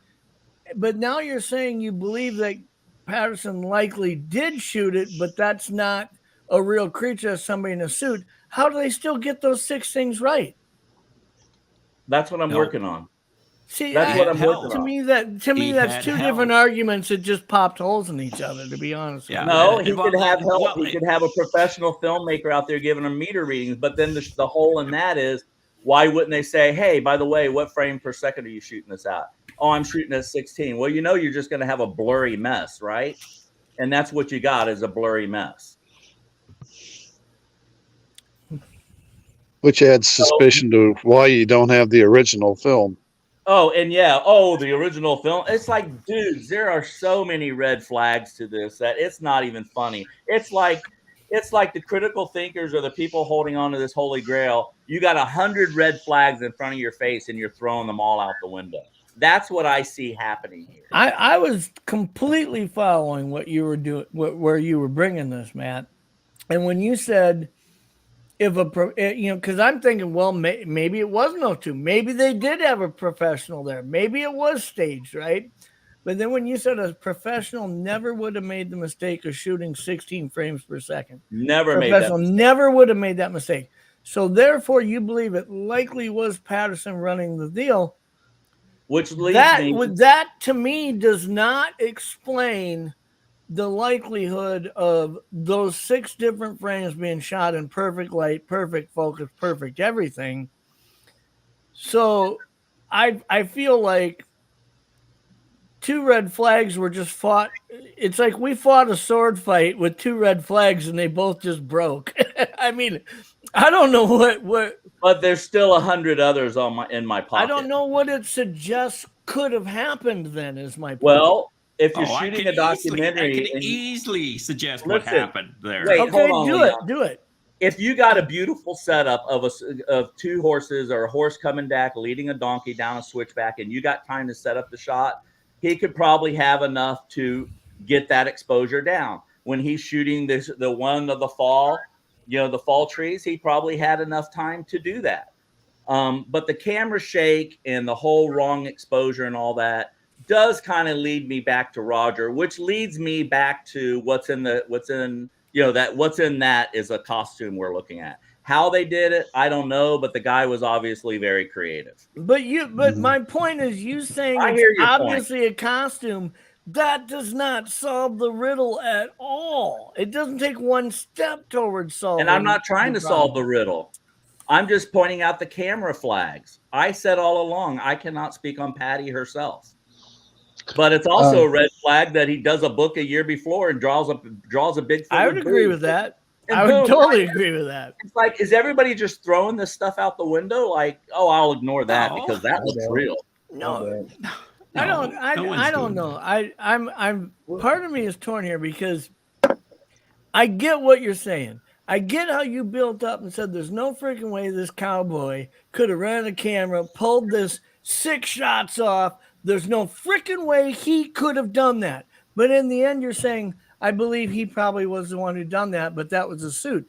That being a suit has nothing to do with his ability to do that, man. Jeff, Am The I film- missing something here? Yeah, you are missing something. Okay. Because we You are. don't know if the film is 3 minutes continuous or if the 3 minutes if the film is 3 minutes edited. They duped the film. Why did they dupe the film? Did they dupe the film because the exposures were so far off? And they corrected that part of it? That's I can't even get into that without the original film. But I did slide duping for a professional living. That was what I did. And I worked in one of the premier labs in the United States. I worked at Eagle Photographics in Tampa, Florida.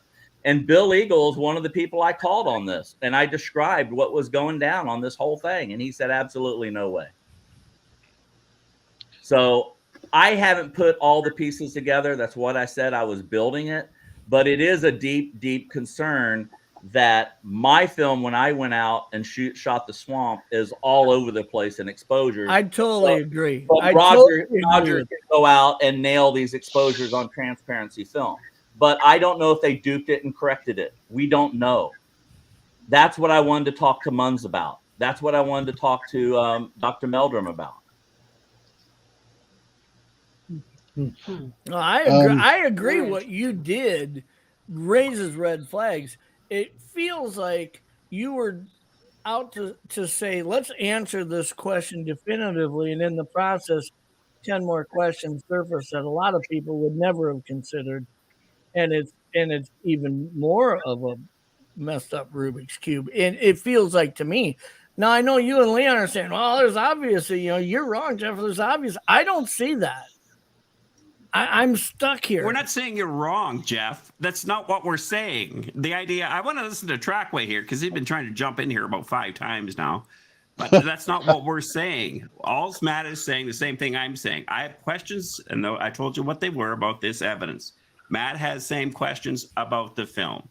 I have understanding, which I won't go into now because I don't want to get into this and do it. Like it seems like this is starting to elevate itself a bit into this sacred cow reactionary kind of thing. One trying to defend, one trying to attack, even though either one is not trying to do that. That's how it's coming across, at least to me as an observer.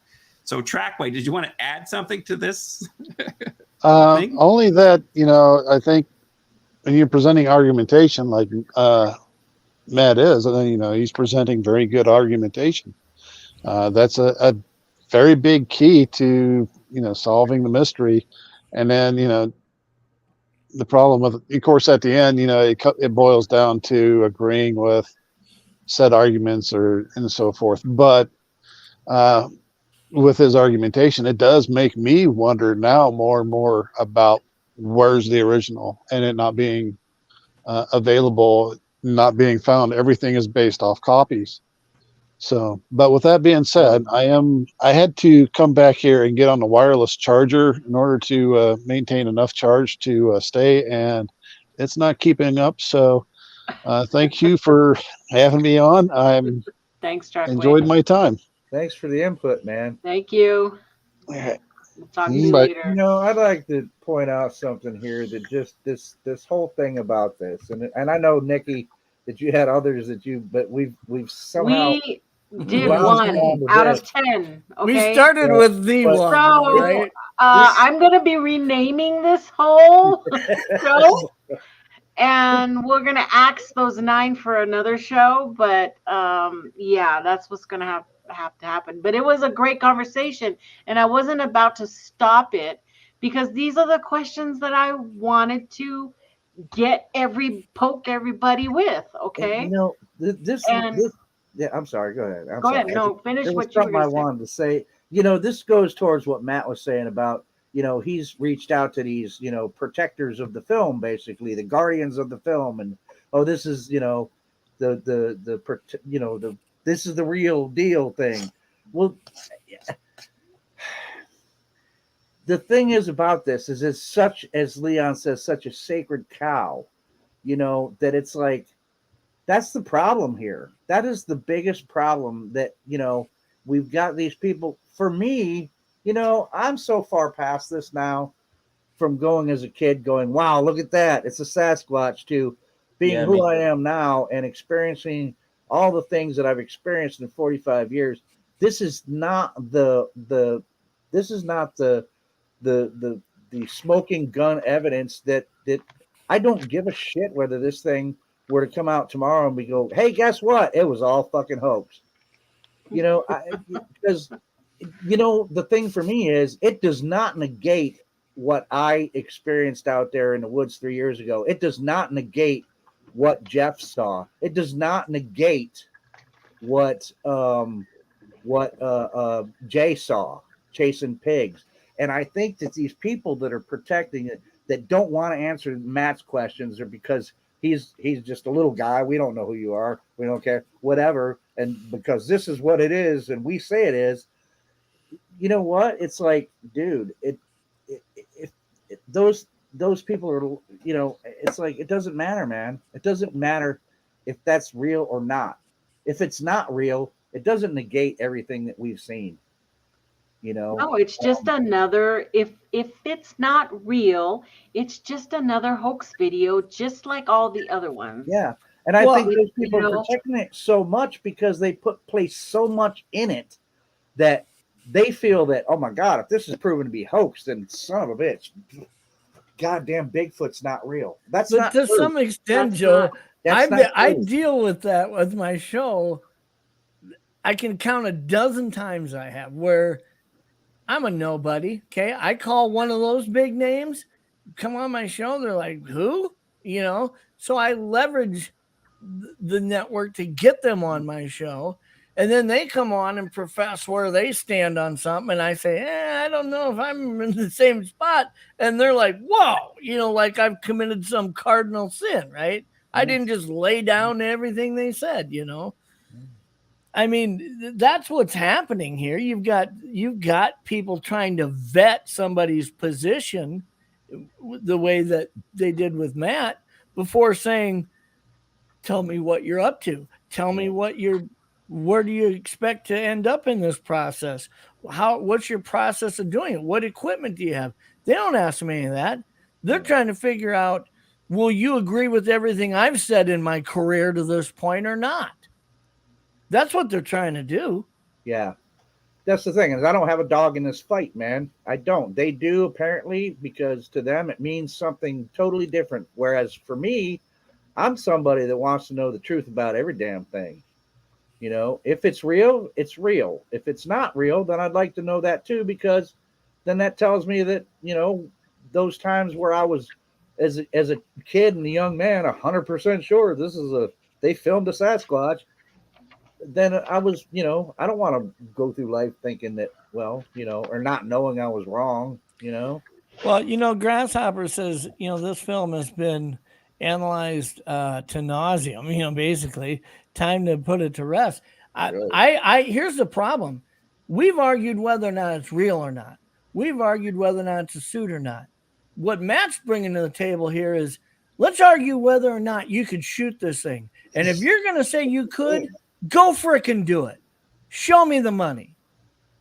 Go do it.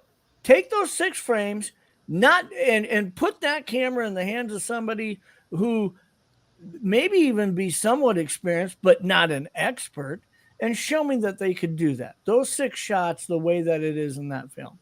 Now, that's a real conversation. We're not arguing about a suit or Sasquatch or real or not. We're simply arguing, could you even do what they claim to have done? Yeah. That's a true argument. And that hasn't been pounded to ad nauseum, Mm-hmm. I would change the word argument to investigate. So if anyone claims anything, because there's more sacred cows going to be exposed as time moves forward. And what you have to do is investigate. You investigate people who it's in their wheelhouse. Don't investigate. I've heard this all in 7 years. I don't know how many times I've said that video has been studied with nauseam by everybody. It's always showed up as real. I'm trying to think of, someone give me somebody's name and then show me that so-called evidence that you're talking about. Now, I've heard crickets. I've heard names, but in regards to the data, crickets. So I'm glad Matt's doing what he's doing, because that's what exactly I'm going to do. I'm not doing Matt's wheelhouse, because that's not my wheelhouse. My wheelhouse is other things like body language. You can't run from body language. Body language doesn't necessarily tell whether the person's telling you the truth or not, but it'll certainly tell you whether or not they own what they're saying. Mm-hmm. Time will tell you whether or not they're telling you the truth or not. And what in that time period happens? Evidence, really good evidence. So if Leon is really hung up on something and really wants to have a sacred cow about his ideas, I had better be able to step and bow my knee, even though it'll piss me off, not because the person's a bad person, that I got fooled myself about not looking at it from the person's perspective. However, I might be, the truth will set me free, but piss me off. I'm really thankful to the person for correcting my blind spot with the understanding, and they won't have, they will say it, and I will go, totally missed that one. But I can do that. And that's what everyone has to do. I applaud Matt. I applauded him the other day. I applaud him again. He knows what he's walking into. Some of this directness he's talking about is because he knows in a way subconsciously this is a sacred cow. It's like going to your family system and you all declare something out of all the siblings to your parents. I think, Mom, you're crazy. Dad, I think you're crazy. The whole system reacts like a beehive. And that's what we're talking about. As soon as you react as a beehive, you're subjectively caught in something. It's like a trap. Stay objective. Matt's fired off a few things like this. He didn't just talk to himself. He went and talked to 4 people that are in the wheelhouse as well. They all are. This is what good investigating does, right? All filmmakers. You check out your, you check out the people who are better than you. That's what I do. I go to the PhDs. I go to the masters in everything. So what's interesting, to Matt's point, is Steinberg said, unfortunately, we've got some really bad characters in their associations, their track record, that were the ones who shot the video. My point is, even if you had the perfect people shoot it that brought a solid backstory of integrity, at some point, Matt should be coming along 60 years later saying, wait a minute, can you even shoot this on that camera? Yeah. It wouldn't matter who did it, right? No, it would matter because you would do the same thing Matt's doing now. You would that's Matt my to point. See if he knew what the hell he talked about. That's my point, is whether or not it was Patterson Gimlin or whether or not it was anybody, eventually a Matt should be coming along saying, yes, wait a minute, time out here. Can this even be done? Yeah. Sorry, Jeff. Sorry. And Yeah, there's a bit of a delay here, so my brain's thinking, and then all of a sudden I get to talk, but I might be a little behind you guys. Yeah, I'm in no rush to do this, but it's kind of like I'm looking at this thing kind of like Leon is versed in body language and can read certain things, and I'm kind of looking at that from a videographer's perspective on what is capable of being done and how would a videographer act. How would a filmmaker act? How would a novice filmmaker act? And there's a lot of things going with film selection, ASA selection, film selection, wrong choice, ASA selection, wrong choice, positive or negative film, wrong choice. And then you go out and you do and say, I'm filming the corridor. And let's say I go out this weekend with Brian and we film the Sasquatch. Am I going to run and throw my crap out on a movie theater for 3 minutes, or am I going to finish the damn film and use the Holy Grail shot at the end? No videographer would do what he did. The body and the actions of what a videographer filmmaker would do is not in line with how any filmmaker would act. That was Leon talks about tall tales a lot. To me, that's what got me looking into this. Like, wait, what? So there's no film? Well, where's the documentary after he rushed it to the movie theaters to make money and Bob Gimlin didn't go around? What happened? Where's the film now? Oh, he never finished it. What? What happened to the 8 months of interviews? What? He just trashed everything? Come on, guys. That smells like a rat from every angle from a filmmaker's perspective. And that's for all this thing. The one thing I am absolutely that I can say for myself about this is that I definitely at no point believe that whatever's in this film, and however, Matt, the stuff that you're delving into is how is it even possible that it was done this way, etc. I can tell you that whatever that is in there, it's not Bob Hieronymus in a suit. I know that. Mm-hmm. I It's feel not the Bob same Hieronymus. way. Okay, I'm gonna cut it there because I have a more show. And Yeah, I'm going to 4 go minutes. over. I'm letting you guys all know right now. I am going to be going over, and we're going to do Show Me What You Got and Bigfoot. And then we're going to keep going with my show. So Steve is having his show right now at 7, but it's not a Bigfoot show, just so you know. Okay, it may turn into that near the end, but I am going to go ahead and do this because I worked on this today. So I am going to show it. I'm not going to piss it off. So we are going to go here and do my Show pen. me what you got. Jim, you heard them said, show me what you got. Show me what you got. I want to see what you got. Oh boy. Oh boy. So it is another week of crazy circles out in the groups. So I don't know what is up in that tree, but supposedly it's a Bigfoot looking down. So, and I'm not going to release any names or where I got it from. These are just what people decide to show me this week. So here we go. Hold on. Oh, what? I'm just making sure. Oh, okay. Well, there's a red circle. There's a red circle in the picture. He put It's the red obviously circle a there. Bigfoot. Do we know what it was shot on? What did they take the picture with? What they usually shoot that with? Oh my Oh God. Lord. This one is a little baby Bigfoot down there, but they made I sure see to it. put Yeah, help now us I out see it. if you can't see it. So Yeah, That's even better. Yeah. That even looks better, especially the drawing. and that's not even what I see on the left. I see a Bigfoot looking down through the right Yeah, corner. same. So do I. Same, So Matt. do I, Same. Matt. Right. I do the same thing. Yeah. right. And this is another one that Hey, Nikki, take these to more negative blurry next and time and do a side by negative? side in a negative version. Yeah. Oh, See okay. if that helps. That's too much work. Something. I don't even know what I'm looking at there. I didn't have a whole lot of time. I was just working today on this. There is a dead, burned Bigfoot That's a or gorilla. troll, according to them, in between that tree right there. Cool. Kind of looks like what's that Star Wars?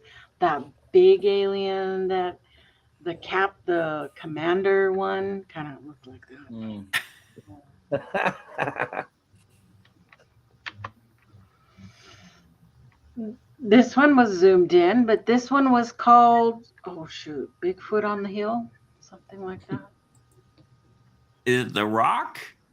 Is it a stump? Is it the end of the rock? Is that where his eyes are? The white little dot things are, or the I mouth don't is all know. scowly, or what? Yeah, So you got three no eyes there. idea. There's looks like another. The Sasquatch. original Sasquatch. photos is No, there on the see it. left, and Oh yeah, left. is, Okay. Facial My pareidolia. right. I see it. yeah.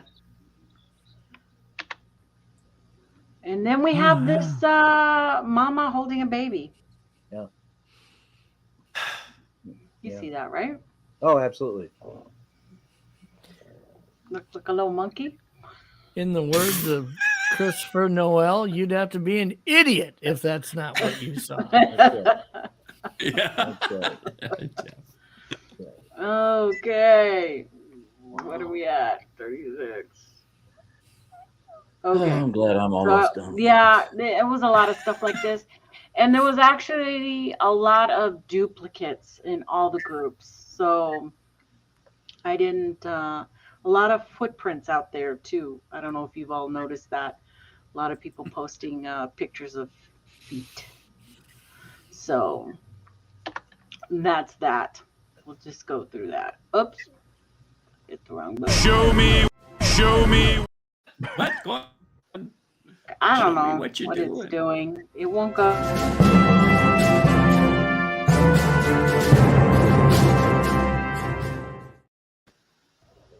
Alrighty. Ooh, the whole thing moved. So today we have possible Bigfoot prints measuring 16 inches found pressed into an Arkansas mud. I don't know if you guys saw any of these photos, but the Bigfoot enthusiast claims to have discovered compelling evidence of the elusive and mythological Bigfoot in Pike County, Arkansas. Chase Wadley, the father of two and member of Bigfoot Believers Facebook group, which has over 133,000 followers, shared photos and footprints measuring 16 inches in length, almost twice the size of his own feet.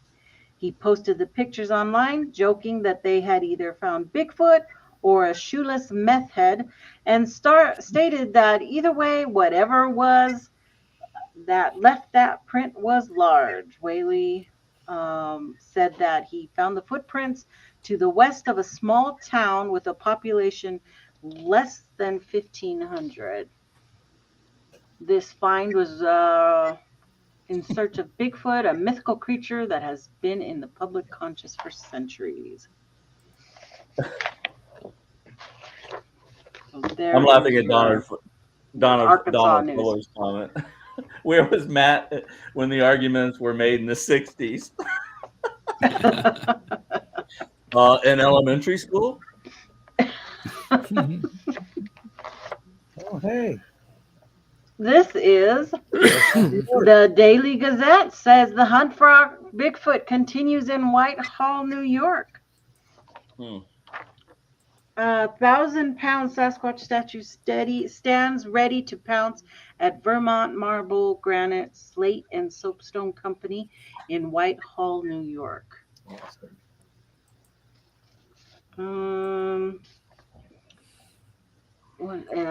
Nothing really. It goes into every culture has their stories about things that go bump in the night, myths, legends, and yarns spun around at campfire to entertain, to caution, and sometimes scare the listeners. Some of these same stories are shared across the globe, perhaps rooted in events that took place a long, long time ago, or in creatures that lurk in the dark places of the world, rarely seen Bigfoot or Smallfoot. That was weird how it ended that. Yeah, right. Small feet, I don't know. So I guess they have a Sasquatch Calling Festival, September 20. Oh, that's yeah, they old. do. That's when the Whitehall Festival is. Yeah. Oh, okay. Yeah. So that's what that is.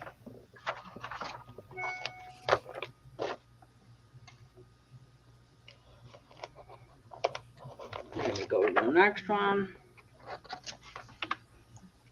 This was weird. Okay. I ran into this looking for something else, of course. And this is Hackaday 3D printed shoes make Bigfoot tracks.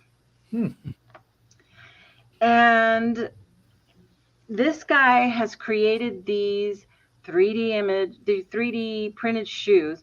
And I should have put the rest. I don't know if I didn't put the rest of the pictures. But the bottoms of these look just tracky, you know. But he actually stated in the video that I watched that you could actually make the program put whatever image on the bottom of those you wanted. He said you could put any cryptid on the bottom of these and you could become the cryptid, is how he said. Wow. Yeah. So you could have your Bigfoot and your dog man. Yes. He said. What if you wore one of each and you kept walking? Oh man, you would confuse everybody. But this, you can find it on hackaday.com if you're interested in checking out that whole story. It's the entire shoe is made from a single material, but different parts of the shoe have different degrees of stiffness created by varying the thickness of the TPE. Apparently, Syntractech is really into shoes since they are also showcasing the Earth Mock. which is another of their brand. We wondered why they didn't print a second shoe for this guy at the start of that video. And a lot of people saying that this shoe probably is the worst shoe ever made. If you look at all the comments. So it's weird. I mean, I kind of want a pair of them, to be honest with you. Would people want to do that? You know, was my question. Would they really want to go so far to hoax that they would spend money on a 3D printed shoe? I wouldn't want to go out in the woods and try to really hoax people, but I'd love to wear them around the beach in front of my cabin and stuff, you know, just so when little kids walk by, they're like, what the hell, you know? Well, I thought it was interesting enough to put it up here because remember, we're always talking about how technology is you know, running rampant, and this is another thing to aid people in tomfoolery, you know. So wait till some of those tomfoolers get a hold of something like this and start putting look at these prints I found on their pages, and all the people that follow them go, oh my god, those are the most amazing tracks you've ever seen.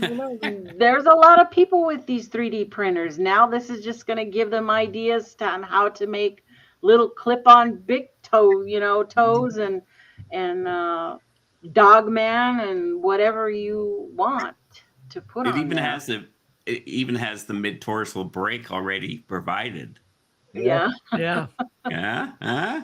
You can see it. Little rim of... And I really should have had that.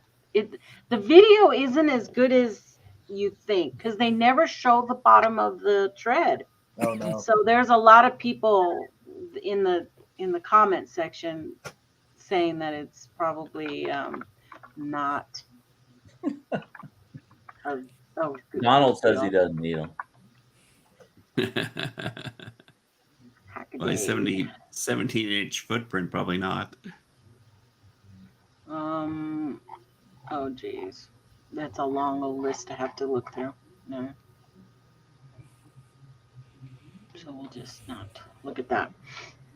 But anyway, so I wanted to real quick just let everybody know, getting close to the shindig. If you think you're going to go or possibly interested, please get a hold of me, hairymanhoaxes@gmail.com, so that I can put you on the list. Only those on the list are going to get the exact location of the event. So it's important that you know all that's going to go with that, because it is a dry camping situation. So you need to have your own transportation, your own gear, your own food, whatever you pack in, you pack out. I'm not going to be there that week, but I'm going to go the week before with my 3D sandals. What? Yeah, you're going to go.